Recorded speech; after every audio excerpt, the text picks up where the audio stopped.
Mon nom est Camille, j'ai 35 ans, et je vais vous raconter comment j'ai détruit les plans de mon ex-mari qui voulait m'abandonner et me laisser pauvre. Je vis à Lyon, dans le quartier de la Croix-Rousse, avec Julien, mon mari, depuis 10 ans. Ensemble, nous gérons un petit café charmant que j'ai hérité de mes parents. Ce lieu n'est pas seulement notre gagne-pain, c'est une extension de moi-même, un refuge que j'ai connu enfant et que j'ai vu grandir, avec notre couple. La routine y est douce. Ouvrir les volets à 8 heures du matin, sentir l'arôme du café fraîchement moulu, entendre les premiers clients saluer avec un sourire. Mais quelque chose a commencé à grincer dans cette mécanique bien huilée. Julien, autrefois complice et bavard, s'est mis à s'éclipser sans prévenir. Il rentrait de plus en plus tard, prétextant des réunions interminables avec des clients. Le café n'a jamais été un empire financier, mais assez stable, pour ne pas nécessiter ces heures supplémentaires. Et pourtant, il rentrait à 10 heures du soir, parfois même après minuit.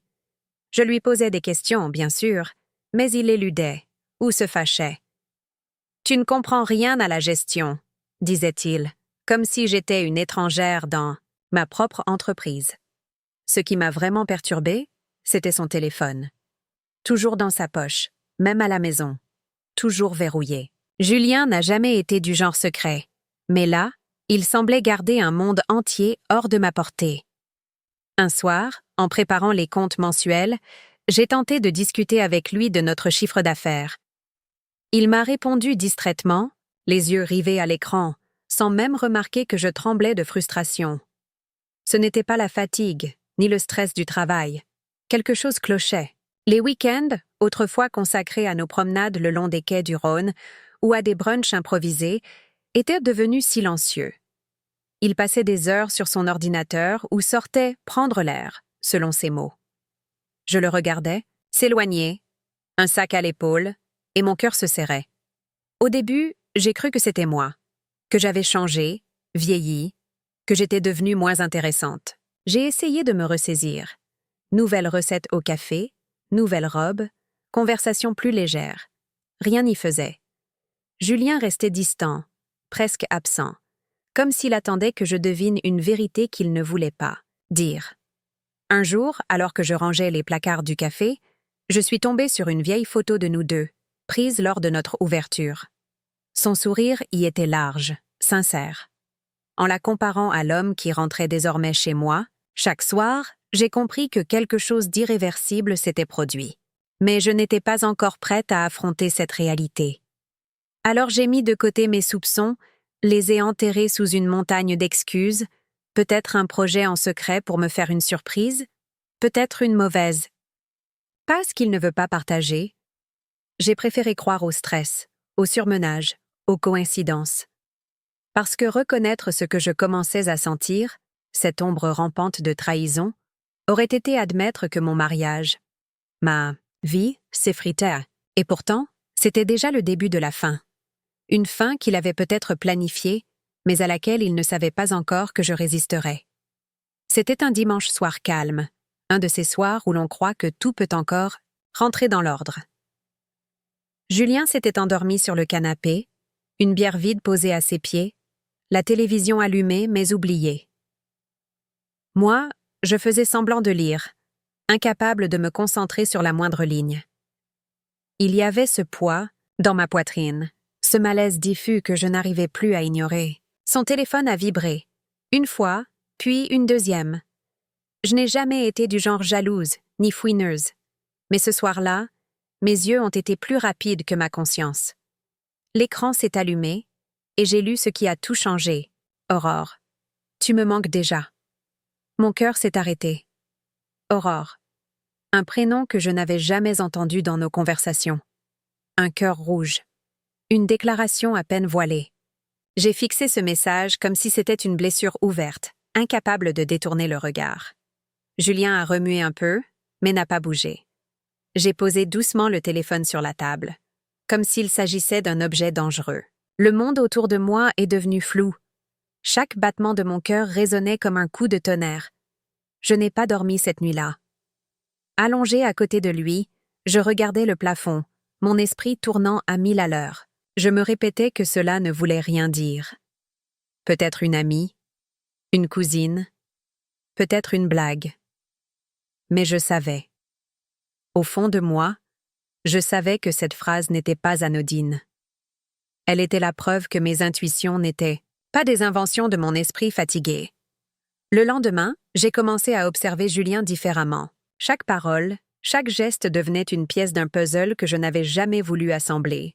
Quand il disait « je t'aime », je cherchais la fausseté dans ses yeux. Quand il répondait à un appel dans une autre pièce, je comptais les minutes, les silences. Il évitait de me toucher, sauf quand il y avait du monde. Une caresse sur l'épaule devant les clients, une main sur ma taille quand on croisait des amis. Du théâtre. Je n'ai parlé à personne de ce que j'avais vu, pas même à ma sœur. Pourtant mon pilier, j'avais besoin de comprendre seul, de rassembler les pièces avant d'agir. C'était une douleur étrange, sourde, une tempête contenue sous la surface. Et avec elle, une graine de colère. Pas une rage explosive, mais un feu lent, qui couvait. Un matin, alors que je servais un café à une cliente régulière, j'ai vu Julien sourire à son téléphone d'une manière que je ne lui avais plus vue depuis des mois. J'ai su que ce n'était plus un doute. C'était un fait. Et à partir de ce moment, je n'ai plus cherché à le sauver. J'ai commencé à chercher la vérité. Je n'aurais jamais pensé devoir enquêter sur l'homme avec qui j'avais partagé une décennie de ma vie. Et pourtant, c'est exactement ce que j'ai fait. Après cette nuit-là, après ce message, quelque chose en moi s'était figé. L'amour avait laissé place à une lucidité brutale. Si Julien me trahissait, ce n'était pas seulement dans le lit d'une autre, c'était sûrement ailleurs, dans nos affaires, dans nos comptes. J'ai donc commencé à chercher. Les chiffres ont toujours été mon domaine. C'est moi qui gérais les comptes du café, les factures, les impôts. Julien s'en était toujours désintéressé, prétendant qu'il préférait s'occuper des fournisseurs et des clients. Mais récemment, il avait exigé qu'on change notre système de gestion, soi-disant pour plus de modernité. Depuis, il avait un accès plus direct à nos finances.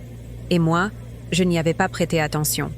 Jusqu'à ce que je commence à passer les relevés au peigne fin. Il y avait des transferts étranges. De petites sommes au début, 200 € ici, 500 là. Puis, des montants plus importants. 1500, 2000. Toujours vers le même compte, dont le nom ne me disait rien. Un compte pro, ouvert à une banque en ligne. J'ai senti une sueur froide couler dans mon dos. J'ai décidé de ne pas affronter Julien tout de suite. Au lieu de cela, j'ai appelé Vincent, un ami de longue date de ma famille, comptable depuis plus de 20 ans. Je lui ai demandé de l'aide, discrètement. Il a accepté sans poser de questions, comprenant à mon ton que quelque chose n'allait pas. 3 jours plus tard, il m'a rappelé. Sa voix était grave. « Camille, il y a un compte à son nom, mais sans votre cosignature. Il y transfère régulièrement de l'argent. Le solde actuel dépasse 40 000 €. 40 000 €. Presque 2 ans de bénéfices nets de notre café, de notre travail. » Mon estomac s'est noué. Ce n'était plus une trahison sentimentale. C'était un vol, un pillage. Julien préparait quelque chose, et il le faisait avec méthode. Il avait prévu de me laisser sans rien, peut-être même de me faire croire qu'il ne restait plus un sou. Je me suis assise, incapable de bouger. J'avais l'impression d'étouffer. Chaque souvenir, chaque sourire qu'il m'avait offert, chaque baiser, chaque promesse, tout devenait une mascarade. Et ce compte, cette somme énorme, c'était la preuve qu'il ne s'agissait pas d'un égarement. C'était un projet. J'ai regardé par la fenêtre de mon bureau, les passants, la vie qui continuait dehors. Je me suis demandé combien de femmes avaient vécu ce que je vivais. Cette sensation d'être trahie dans ce qu'on a de plus intime, la confiance. Mais je n'étais pas une victime. Pas encore. Pas tant que je pouvais réagir. Ce jour-là, quelque chose s'est brisé. Mais autre chose s'est construit. Une détermination froide, méthodique. Je n'avais pas encore toutes les réponses, mais j'avais déjà une certitude. Julien croyait pouvoir me voler ma vie. Il allait bientôt découvrir à quel point il s'était trompé. Quand j'ai confronté Julien, ce n'était ni dans une explosion de colère, ni dans une scène dramatique. Non, j'ai attendu le bon moment, patiemment, comme on attend que la marée se retire pour révéler ce qui gîte au fond. C'était un mardi matin, après l'ouverture du café. Le service était calme, la clientèle encore clairsemée. Julien rangeait des tasses derrière le comptoir quand je me suis approchée. « J'ai vu les transferts, Julien. La banque en ligne, les 40 000 euros. » Il a figé. Ses mains ont cessé de bouger, mais son visage n'a pas trahi la moindre émotion. Il a simplement levé les yeux vers moi, surpris, peut-être, que j'en sache autant. « De quoi tu parles ?» Sa voix était posée, trop posée, comme celle d'un homme pris en faute mais qui joue encore la carte de l'assurance.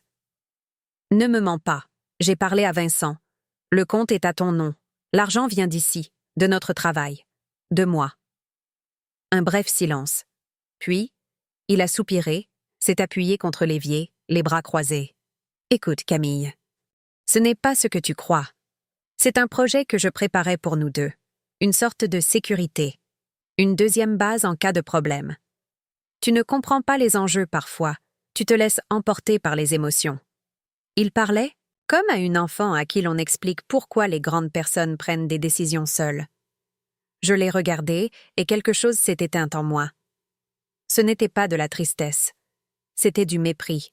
« Tu crois vraiment que je vais gober ça? Une sécurité pour nous deux, et c'est pour ça que tu n'en parles pas? Que tu caches tout?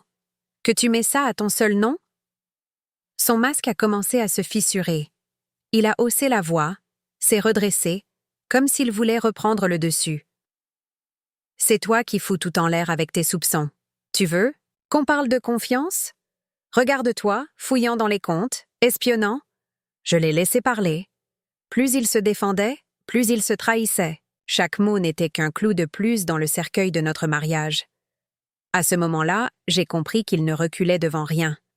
Pas même devant le mensonge pur et dur. Pas même devant la manipulation. Il n'a pas demandé pardon. Il n'a pas tenté d'expliquer honnêtement. Il n'a pas montré de remords. Et c'est ça qui m'a frappé le plus. Julien n'était pas un homme pris dans une erreur. C'était un homme en mission. Un homme qui avait déjà rayé mon nom de son futur. Alors, j'ai changé de stratégie. Je n'allais pas lui crier dessus. Je n'allais pas le supplier. J'allais le battre à son propre jeu. « Très bien, Julien. Si tu dis que c'est pour nous deux, alors tu n'as aucun problème à ce que je voie les relevés de ce compte, n'est-ce pas? Que je vois à quoi tu prépares cette fameuse sécurité. » Il m'a regardé comme si je venais de poser une bombe au milieu de la pièce. Il ne s'attendait pas à ça.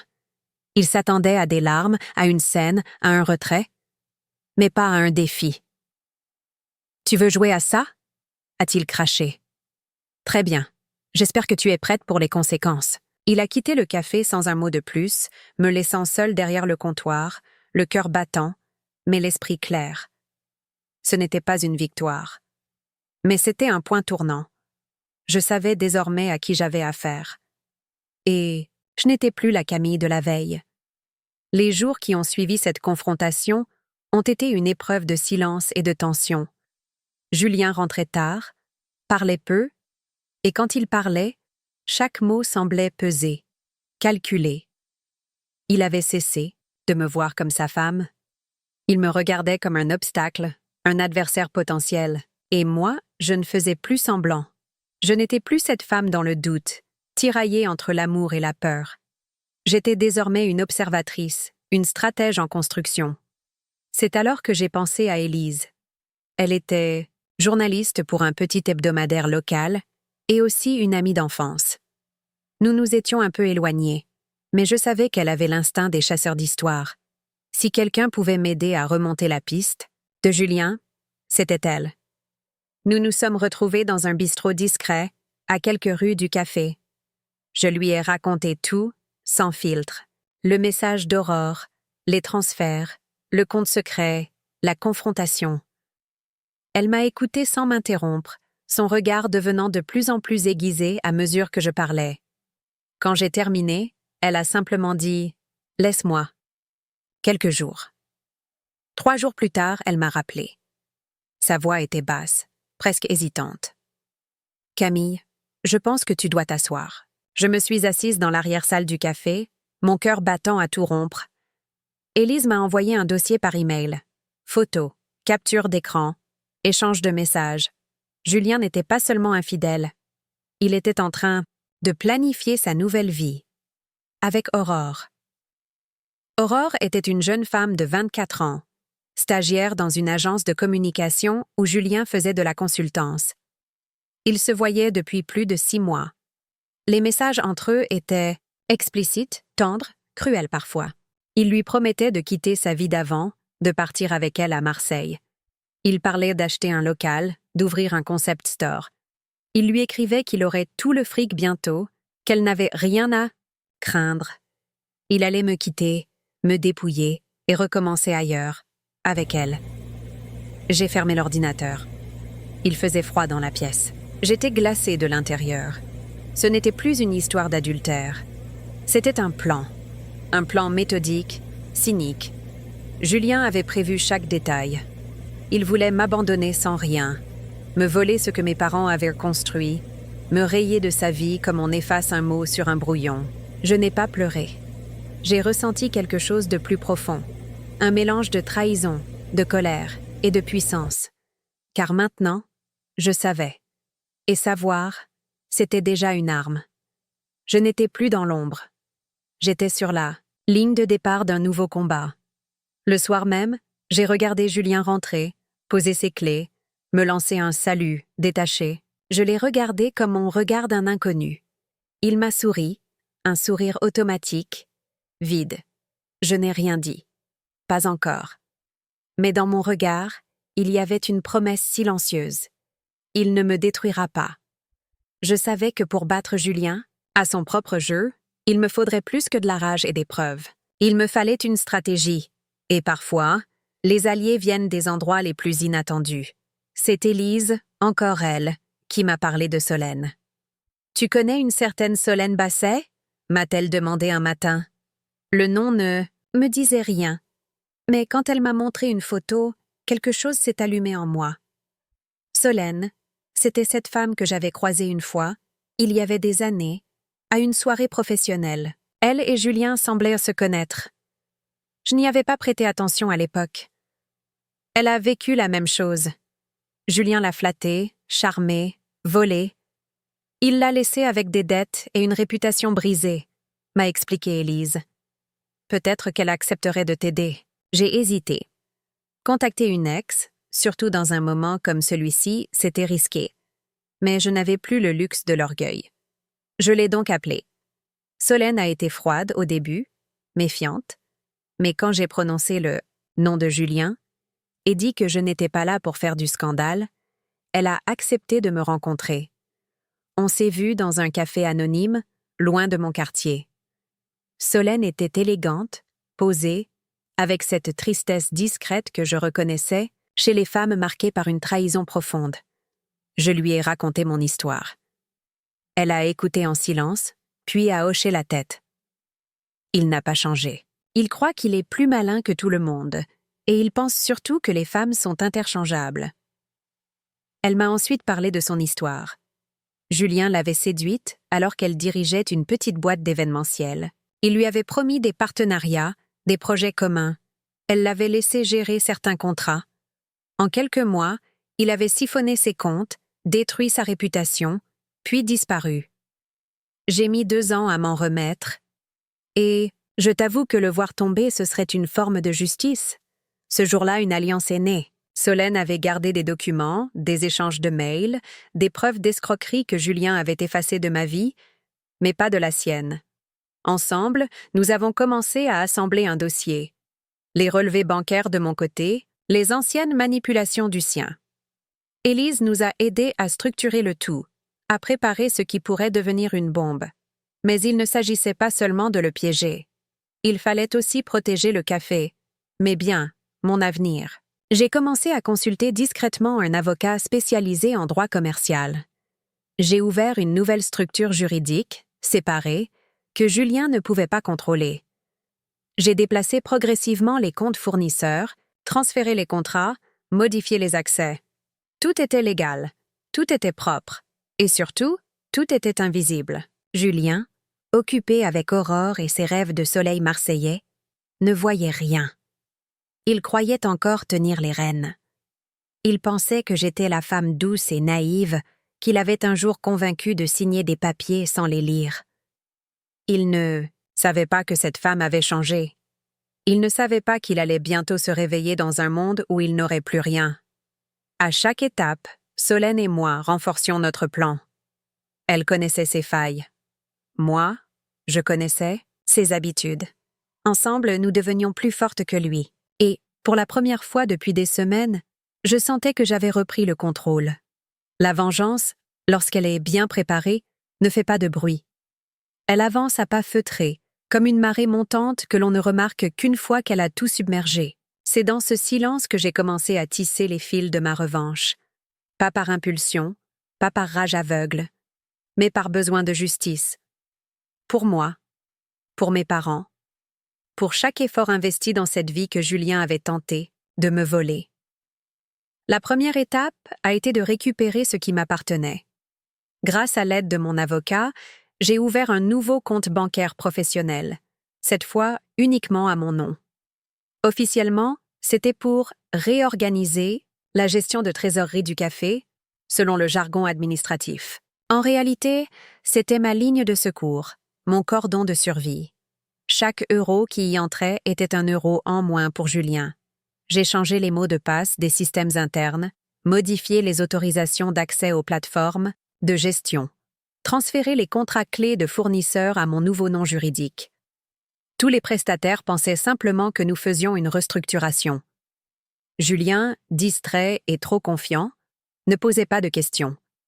Il passait ses journées au téléphone, souvent enfermé dans l'arrière-bureau, à organiser ce que je savais maintenant être sa fuite vers Marseille avec Aurore. Pendant ce temps, je jouais mon rôle.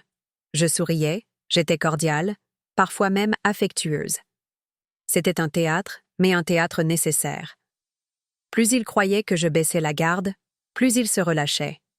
Il ne se rendait pas compte que le sol sous ses pieds était en train de disparaître. Solène m'a aidé à compiler les preuves, à les classer, à les annoter. Nous avons tout mis dans un dossier chiffré que j'ai confié à Élise et à mon avocat. Des captures d'écran de conversation, des relevés, des enregistrements audio discrets, tout ce qu'il fallait pour démontrer une tentative de détournement de fonds, manipulation et abus de confiance. Julien ne volait pas seulement sa femme. Il tentait de voler une entreprise, de réécrire une histoire à son seul bénéfice. Je dormais peu, mais je dormais mieux. La peur avait laissé place à une détermination calme. Je savais ce que je faisais. Et surtout, je savais que j'étais en train de reprendre ce qu'il m'avait pris. Mon pouvoir, ma liberté, ma dignité. La dernière pièce du puzzle fut la gestion des employés. Je les connaissais tous, certains depuis des années. Je ne pouvais pas leur dire la vérité, pas encore, mais j'ai commencé à les préparer en douceur. Un changement de direction, des modifications dans la structure. Je les ai rassurés, impliqués, écoutés. Ils ont suivi sans poser trop de questions. Leur loyauté était avec moi, pas avec Julien, et il n'a jamais vu venir ce détachement, progressif. Il était trop occupé à rêver de palmiers et de nouvelles promesses. Je me souviens d'un soir en particulier. J'étais seule dans le café, les lumières tamisées, la machine à expresso éteinte. Je regardais les chaises empilées, les murs tapissés de souvenirs. Et j'ai souri. J'étais prête. Il ne le savait pas encore, mais Julien avait déjà perdu. Le piège s'est refermé un matin d'hiver, sec et lumineux. Julien, comme à son habitude, avait quitté la maison tôt. Il prétendait avoir un rendez-vous avec un notaire à propos d'un investissement prometteur. Ce que je savais, c'est qu'il allait signer les papiers d'un local commercial à Marseille, avec l'argent qu'il croyait encore posséder. Il était sûr de son coup. Arrogant, détendu. J'avais vu son sourire dans le miroir en passant, ce sourire qui, autrefois, me faisait fondre, et qui maintenant me donnait la nausée. Il ne m'a pas dit au revoir. Il ne le faisait plus depuis longtemps. À 10h du matin, j'ai reçu un appel de son numéro. Je n'ai pas répondu. À 10h10, un second. À 10h20, un troisième, suivi d'un message vocal. Sa voix y était méconnaissable, haletante, agressive, presque paniquée. « Camille, qu'est-ce que t'as foutu ?» La banque refuse la transaction. Le compte est à sec. Rappelle-moi immédiatement. Je me suis assise derrière le comptoir, mon téléphone à la main. J'ai écouté ce message 2 fois, puis une 3e. J'ai ressenti quelque chose d'étrange, de nouveau. Ce n'était pas de la joie, ce n'était pas de la revanche. C'était un sentiment de clôture, comme si un chapitre venait de se refermer avec fracas. À 11 heures, il est arrivé au café. Il a ouvert la porte d'un coup sec, comme s'il s'attendait à une confrontation publique. Mais il n'y avait que moi et 2 habitués silencieux qui lisaient leur journal. Il s'est approché du comptoir, ses yeux lançant des éclairs. « Tu veux bien m'expliquer ce que tu as fait ?» Je l'ai regardé sans répondre. J'ai simplement sorti une enveloppe que j'avais préparée, la lui étendue. Il l'a arrachée de mes mains, l'a ouverte avec précipitation. À l'intérieur, les relevés du compte vide, les documents de transfert, les preuves légales de mes actions et, surtout, une lettre de mon avocat confirmant la légalité de la nouvelle structure commerciale, entièrement à mon nom. Julien a blêmi. Ses mains tremblaient. Il n'avait plus rien. Tout ce qu'il avait prévu, bâti sur le mensonge et la trahison, s'était évaporé. Son regard s'est levé vers moi, non plus avec colère, mais avec incrédulité. « Tu me fais ça? Après tout ce qu'on a vécu ?» Je l'ai regardé calmement. « Non, Julien. C'est toi qui as fait ça. Moi, je n'ai fait que me protéger et récupérer ce qui m'appartient. » Il a voulu parler encore, mais les mots sont morts dans sa gorge. Il a tourné les talons et quitté le café, cette fois sans claquer la porte. Juste un homme brisé, rattrapé par ses propres choix. Je ne l'ai pas suivi. Je ne lui ai pas couru après. Je n'ai pas pleuré. Ce jour-là, j'ai compris que la véritable victoire ne réside pas dans la vengeance bruyante, mais dans le fait de se tenir debout, calme, forte, quand l'autre s'effondre. Julien n'a pas disparu tout de suite. Pendant plusieurs jours, il a erré autour du café, comme une âme en peine, incapable d'accepter ce qui venait de se produire. Il appelait, laissait des messages, frappait parfois à la porte de notre appartement au-dessus du commerce. Mais je ne répondais plus. Je l'avais fait assez longtemps. Mon silence était désormais ma seule réponse. Un soir, alors que je fermais la caisse, il est revenu. Il avait l'air épuisé, ses traits tirés, les yeux cernés. Plus le moindre éclat dans son regard, plus de fierté. Il avait perdu ce masque d'assurance qu'il portait avec tant de soin. Il s'est planté devant moi, main dans les poches, et pour la première fois depuis des semaines, il a parlé sans colère. « Camille, on pourrait peut-être recommencer, réfléchir. J'ai fait des erreurs, mais on peut... » Je l'ai interrompu. « Non, Julien, il n'y a plus de « on ». Tu m'as trahi. Tu as tenté de me ruiner. Et maintenant que tu es seul, tu veux revenir? Ce n'est pas de l'amour. C'est de la panique. Il a tenté un pas vers moi, mais j'ai reculé. Il a compris. Quelque chose dans sa posture s'est affaissé. Il n'a pas insisté. Il a juste murmuré « Aurore m'a quitté. » Je n'ai rien répondu. Je savais déjà. Élise me l'avait dit. Dès qu'Aurore avait compris qu'il n'y avait pas d'argent, pas de local à Marseille, elle avait disparu. Sans un mot. Sans un regard en arrière. Elle avait 24 ans, une vie devant elle, et elle n'avait aucune intention de la gâcher pour un homme ruiné, sans avenir. Julien, lui, n'avait plus rien. Pas d'amante, pas d'entreprise, pas de foyer. Il avait misé sur la trahison et avait tout perdu. Il m'a regardé une dernière fois, les yeux pleins d'un mélange de regret, de rage étouffée et de fatigue. « Tu crois que tu t'en tireras comme ça? J'ai encore des droits, tu verras. » Il parlait de poursuites, de procédures, mais ses menaces sonnaient en creux. J'étais préparée. Mon avocat avait blindé chaque mouvement. Tout ce que j'avais fait était légal, traçable. Julien pouvait bien s'agiter, crier à l'injustice. Il n'avait plus aucune prise sur moi. Quelques jours plus tard, je l'ai fait officiellement expulser de notre appartement. La procédure a été rapide. Il n'était plus copropriétaire, n'avait aucun droit sur le nouveau statut du café, et les preuves de ses tentatives de détournement avaient suffi à convaincre un juge. Il est parti avec 2 valises, sans un mot, sans un regard. Personne ne l'a aidé, pas même ses amis d'avant. La rumeur s'était déjà répandue. Julien Dufour n'était plus qu'un escroc raté, un homme qui avait tout misé sur une trahison et perdu. Il n'avait plus de réputation, plus de réseau. Rien. Je l'ai regardé descendre les escaliers une dernière fois, par la fenêtre de la cuisine. Il marchait lentement, courbé, presque invisible. Et moi, je me suis sentie plus légère. Ce jour-là, j'ai fermé un livre. Pas avec fracas, mais avec sérénité. Julien n'avait plus de place dans ma vie. Il n'en aurait jamais plus. Après le départ de Julien, un silence nouveau s'est installé dans ma vie. Ce n'était pas l'absence oppressante de quelqu'un, mais une paix profonde, presque déroutante. Le genre de silence qui vous oblige à faire face à vous-même, sans excuse, sans distraction. J'aurais pu m'effondrer. J'aurais pu céder au vertige du vide qu'il laissait derrière lui.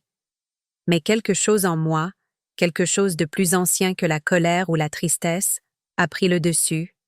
Une volonté farouche de me reconstruire. Les premiers jours ont été les plus durs. Je venais au café chaque matin avec une boule au ventre, redoutant les questions, les regards. Mais ce qui s'est produit m'a bouleversée. Les clients, les voisins, même d'anciens fournisseurs, tous m'ont tendu la main. Ils ne posèrent pas de questions. Ils comprenaient. Certains avaient entendu des rumeurs, d'autres avaient juste senti le changement. Mais tous étaient là, présents, solidaires. « Tenez bon, Camille.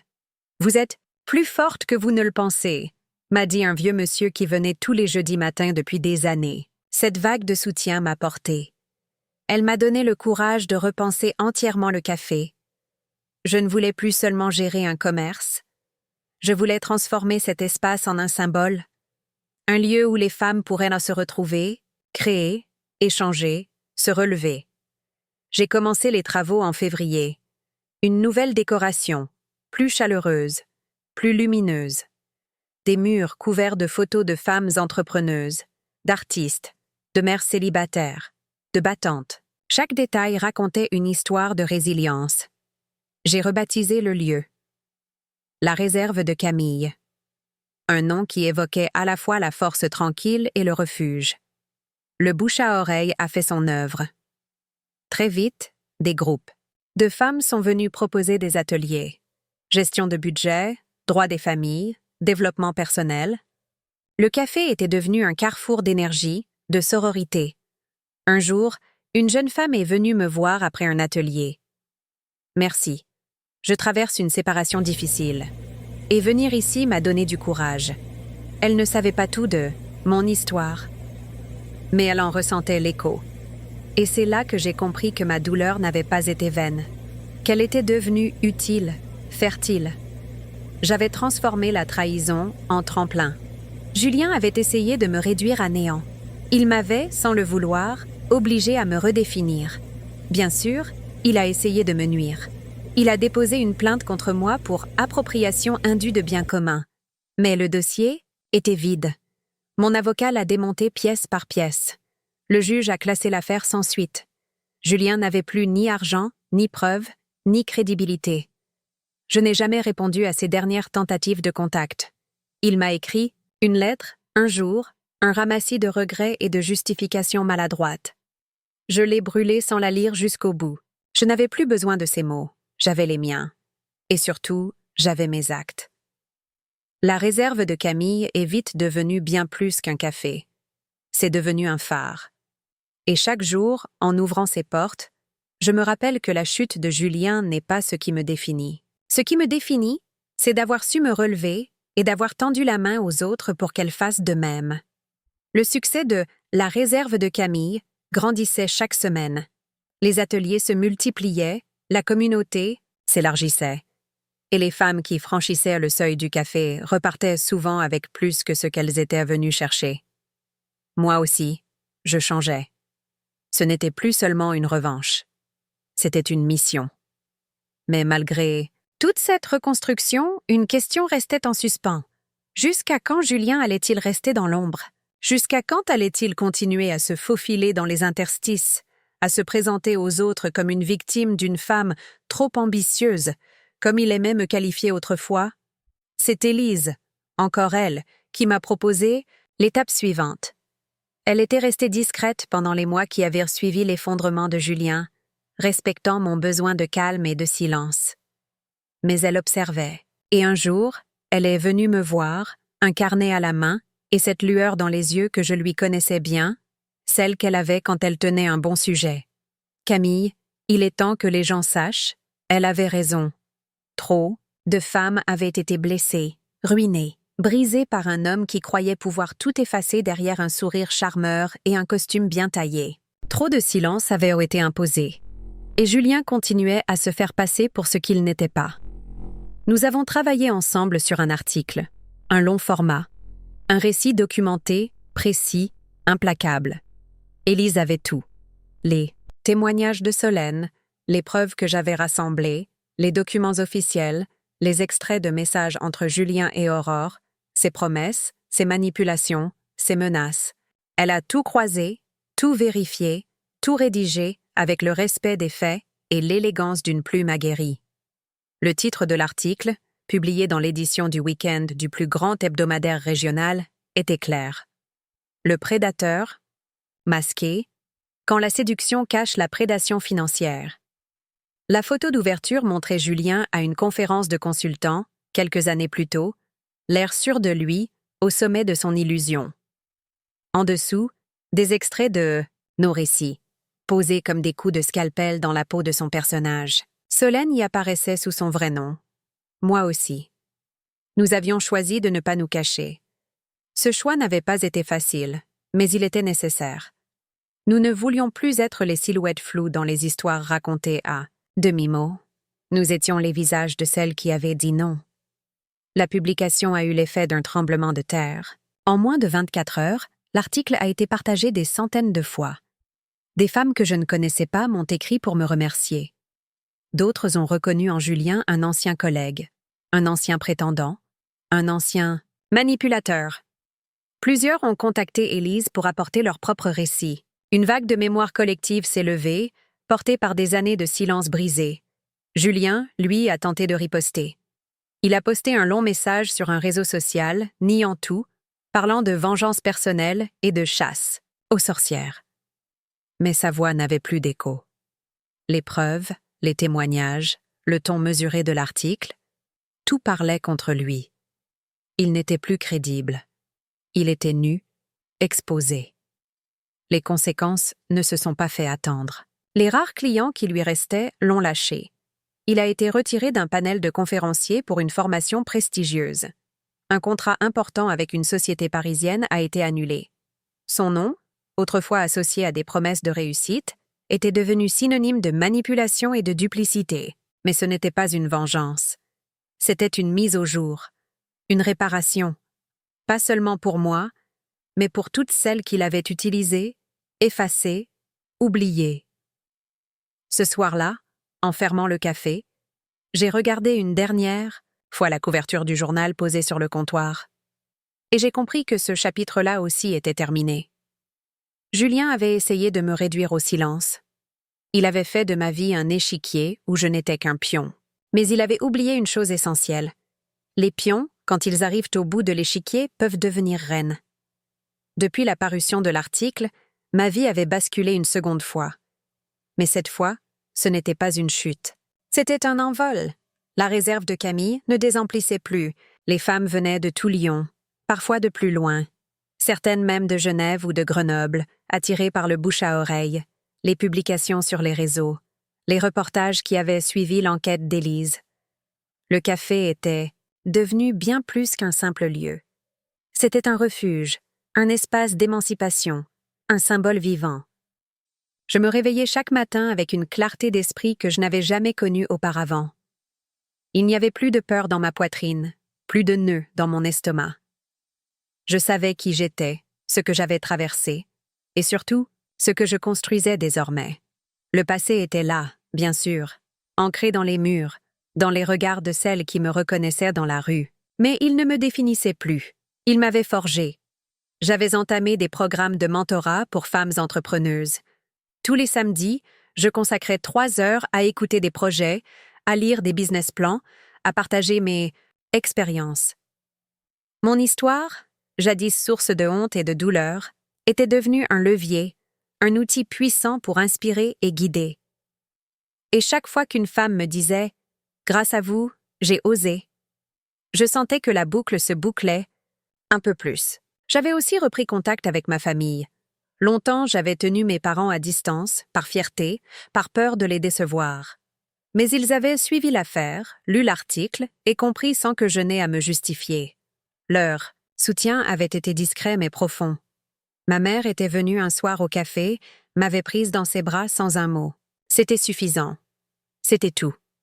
Julien, lui, avait disparu du paysage. Personne ne savait vraiment où il était parti.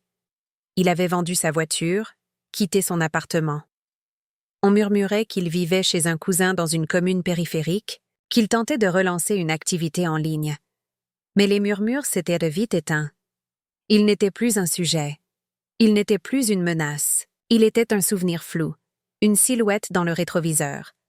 J'avais cru à un moment que la justice serait ma victoire, que le fait de l'avoir humilié publiquement, de l'avoir dépouillé de sa façade, serait le sommet de ma revanche. Mais j'avais compris autre chose, bien plus précieux. Ma victoire, c'était ma vie. C'était cette liberté de penser, de créer, de choisir. C'était chaque sourire sincère échangé au café, chaque projet soutenu, chaque femme relevée.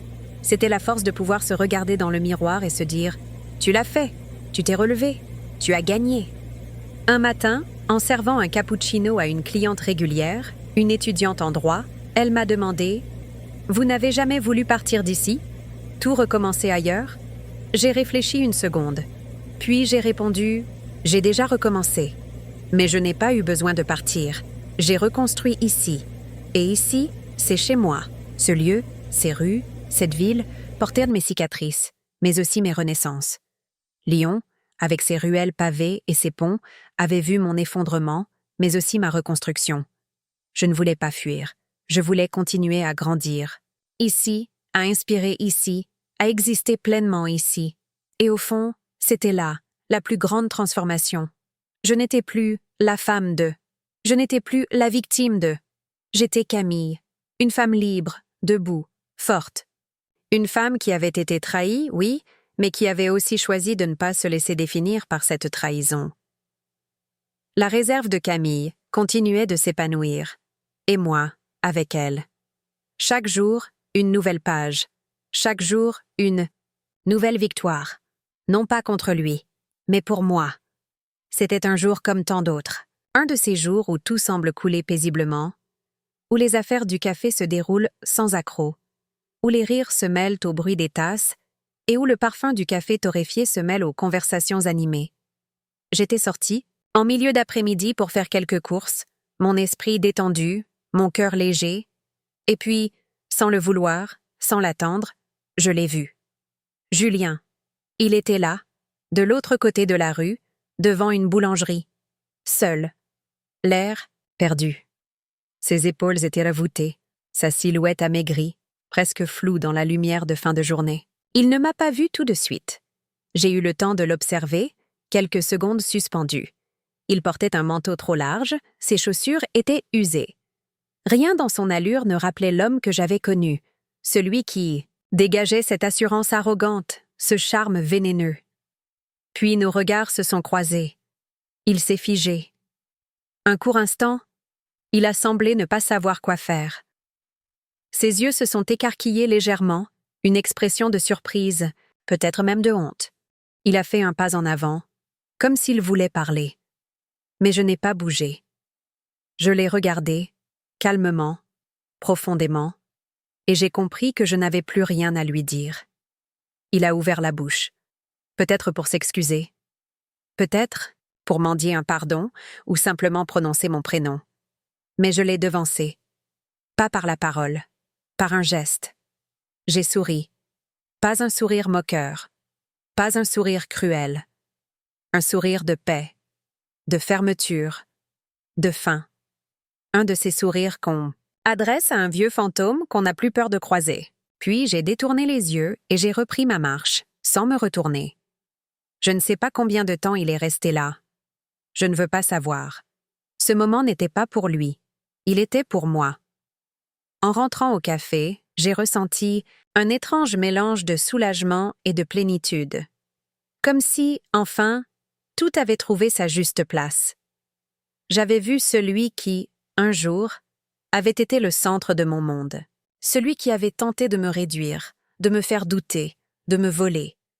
Et je l'avais vu tel qu'il était vraiment, un homme vide, errant, battu non par moi, mais par ses propres choix. Ce soir-là, j'ai organisé un petit événement, au café. Un cercle de femmes, comme on en faisait souvent, mais cette fois, j'ai raconté mon histoire. Toute mon histoire.